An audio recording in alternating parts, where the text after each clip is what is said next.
La brique, je vais la placer ici. Donc, mon bassin de face, et c'est là que ça devient embêtant, entre guillemets, c'est que si on ne sait pas bien placer son bassin, ben, on va descendre, mais on n'est pas du tout dans l'axe. Regardez maintenant ce qui se passe avec mon genou. Si j'essaye de faire ça, avec mon bassin, regardez le genou. Mauvais, hein, ça je ne fais pas un dessin. Donc maintenant, vous mettrez après une main là, une main là.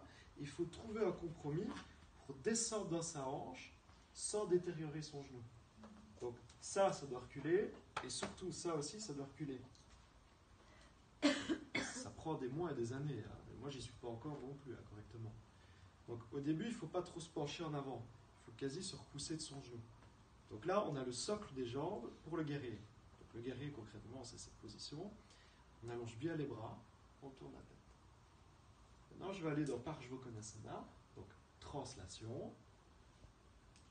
Facile, coude sur le genou, et je peux un petit peu utiliser mon coude pour pousser mon genou un peu en arrière.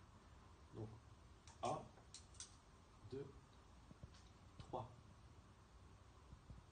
Un peu plus difficile, avec ou sans la brique. Donc, ce qui est bien avec la brique, c'est que si on ne peut pas mettre la main à plat au sol, on pourra certainement la mettre comme ça.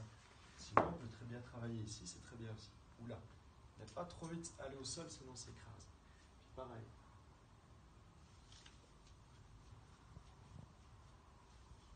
Pour remonter, de là, on met le coude sur son genou, on remonte.